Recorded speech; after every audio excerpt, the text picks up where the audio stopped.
Për Manastirliun tani fare shkurt, kandidaturën e magjerancës, pse caktoi Rama Manastirliun, mendoni ju? Se cili nga 5 fjalë.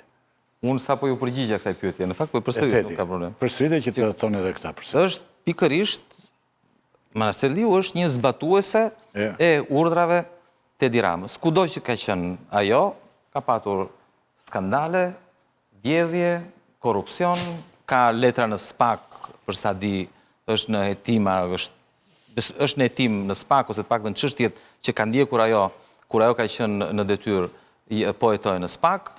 Unë mendoj thjesht është dikush që ndryshe nga Erion Velia, nuk e di për çfarë arsye është prishur Velia me Ramën, por mendoj çështje pushteti dhe parash, se nuk mund ta di. Një mik dhe i njohuri dhe po dhe mik ynë, më shkruan se provokator është pak, si njeri është provokator, goxha provokator, thotë Lalieri do fitoj prapë, se do rikandidoj si i pavarur. Po këtu çdo gjë më ndodhet, nuk e... Po ti e ka hapur këtë fjalë, se kishe pyetur dhe më në vend tjetër me sa dëgjova unë. Kishe pyetur te zgjedhjet te këto komisionit dhe ata të kishin thënë po të doj vjen. Po ai lë SPAK-u, nuk e dim. Po urojmë të kandidoj. Urojmë të kandidoj. Pas e heq një vota. Vetëm asnjë votë si është, ai ti e pe, ja mori këshilltarët brenda ditës gjithë. 4-5 veta që s'erdhën. 4 ikën. Po çfarë flet? Kështu mund t'japë një shans këta. Tani nga 2 fjalë për Marcelion. Çfarë tregon ajo? Çfarë tregon ajo që ndodhi? Tregon pushtetin absolut e një njeriu të vetëm. Ne shpesh kemi folur për aferat, për korrupsionin, dhe kjo që ndodh tregon pikërisht që nuk ndodh asgjë në Shqipëri nëse nuk ka lejen e Edi Ramës. Çdo gjë që ndodh, nga afera më e madhe, nga incineratori, tek vjedhja më e vogël, është pjesë e një sistemi, po këtë nuk e them unë. Këtë e thonë raportet e Departamentit Amerikan të Shtetit. Qartë. Me thjesht. Atëre, Manastirliu, për këtë arsye thotë që ta do të kishte ishte shumë e bukur se tregonte mënyrën se si Manastirliu e shikonte liderin, si diell, si perëndia, si pret ju kishte të tjerë që kapën kravatën kështu. Se si e shef atë. Kjo është arsye. Liderin gjithë shikojnë ata më, tani kanë filluar ta shikojnë pjesë dërmuese shqiptarëve këta. Sot ishte diella nano, ky Rama sot kishte një aktivitet ndërkombëtar, që kishte bërë Gjinushi për nanoteknologji. Ne ishte vetëm lider ndërkombëtar tani. Aty ishin një tre tuaj dhe një mijë shqiptar të porositur të përshkuar, dëgjonin Ramën që flisë anglisht. Edhe pastaj foli diella aty, se Rama nuk do të plas më shqip. Doli diella dhe tha, Armja nuk jem vetë, tha, atë e bëjmë ne. Ta diella aty. Se diella mendon njësoj si Manastirliu që të ardhmen edhe të ardhmen e sjell lideri, nuk vjen dot vetë Armja, nuk është proces kohor. Kështu që mendoj që kështu i do Rama, që thonë si të flasin si diella, të u shkruaj vetë ato fjalët, dhe ato vetëm ti thonë. Pra i do robot. Është mësuar me... Rama... është mërzitur me njerëz, i do thjesht robot. Pavarësisht se njerëz konstruar robot. Bërtiri Tela. Ndryshimi këtu është sa për batut. Unë kam ndryshimi... Se kam edhe një pyetje tjetër jashtë të kësaj. Rama ja shkruan fjalimet diellës, kurse këtyre inteligjenca artificiale ja shkruan këtyre fjalimet. Kam përshtypjen se Manastirliun zoti Rama ka pasur në kokë që përpara. Pra që në momentin që e ka caktuar drejtuese politike të qarkut Tiranës. Ajo ka drejtuar fushatën. Kjo do të jetë... Kjo do ishte kandidate për kryetare bashkie. Nuk do ishte ndoshta në këtë variant, por në zgjedhjet 2027 do ishte ajo variante për të marrë kandidatja për të marrë Bashkinë e Tiranës, sepse ishte projektuar drejtuese e fushatës elektorale për gjithë Bashkinë e Tiranës. Pjesë të qarku ka qenë Spiro Pali dhe tjerë, por drejtuese i qarkut Tiranës ka qenë Manastirliu. Dhe për këtë arsye edhe tani u propozua për kandidate, por do ishte kandidatja alternative e 2027-ës. Ajo ka një ndryshim nga Veliaj. Qartë. Pavarësisht se me një pushtet pavarur, nuk e guxon kurrë ta përdorë si pushtet pavarur. Martir? Për mua është, shiko, Rama i ka të gjitha në dorë, ka gurin, ka arën edhe gjuan si dojë, domethënë, kështu që ai zgjedh këtë dojë, zgjedh njërin këtë. Kur ka dhe gurin dhe arën thuaj, ara bie vetë. Bie vetë, ka zgjedh njëri besnik që të bëjë. Ara bie poshtë, Tani unë do të a i ikni këtë strishën, a i bashkohet shqeja e opozitës, se mbaruam këtu, folëm. Bashkohet opozita shqeja, duhet e kështë për ti praktikisht.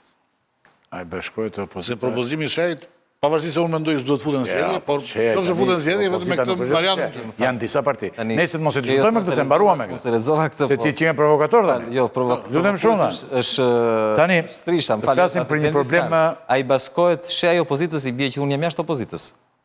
Për këtë problem, o zotri tani, për problemin, o zotri. Opozicia duhet bashkojmë me ty. Kush e lexon edhe nuk na dëgjon. Atere, peja sjaroj dhe njerë shikus.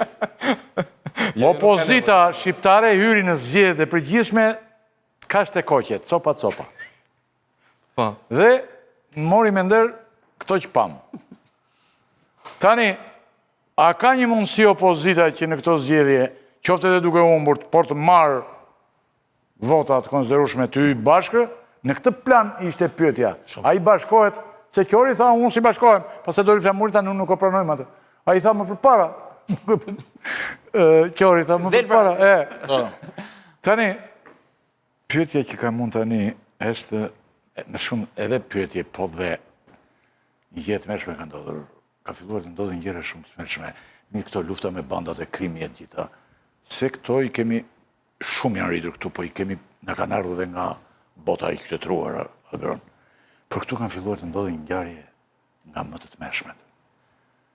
Një nga krajinat ende ishte ai, e mori ranjë italiani, i biznesmeni italian që kishte koq punonte shkreti në Djes Pastë, në pjesën e Tepelenës, në atë distrikt. I ra për dritat se ky hapi dritat e gjata, nuk mbylli dritat. Jo, kjo, jo. Tani kush e thot? Dritat i hapi ai. Ja, be tjetëri. Dhe e shan. Policia, versionin policisë. U verifikua, ja. E kemi atë figurën që e ka vrarë. Verifikua. E shpallë në kërkim, po. E kemi, ma paraqit të shikojnë edhe të ftuaj tu, se agroni për shumë nuk e ka parë nga që ka qenë parlament. Tani, thot policia, është kjo. Jo, çështja është që është vërtet tani unë di që kjo që Jo, Deri në këtë moment, autorin. versioni zyrtar i ngjarjes. është versioni zyrtar. Po, i Tani policisë është duke version patur zyrtar. parasysh. Ja, agron. Atëherë, Nga Vlora është, ky e ka vrarë. o Ylli, Zori Pushkën. Jo, nuk e ka vrarë ti, o zotri. Ylli, po ky është akuzuar, Ylli, ky ka vrarë. Po prito Ylli, nga mori vesh që ky ka vrarë, se ai duhet dënohet. E mirë, ky është i dyshuar, dakord. Ky është Sipas mirë vrava unë pastaj. sipas policisë. Dakord. Sipas policisë, po policia e bë këtë punë tani. Tani të ndalojmë një sekondë agron. Ne jemi një vend që ka shumë probleme me krimin Agron, organizuar. unë pyetja ime është, a jemi pak barbarë si popull? Jemi pak barbarë, agron.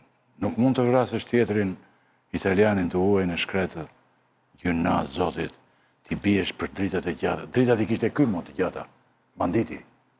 Kishte lëshuar dritat e gjata dhe ata i thanë dritat e gjata dhe filloi një sherë për dritat e gjata dhe ai e mori e vrau. Italiani se spektatori që ishte dëm kolateral e vrau. Se ishte në makinë. Ishte në makinë me ortakun shqiptar. Tani ne Ai u zë me jemi ortakun italianit. agron.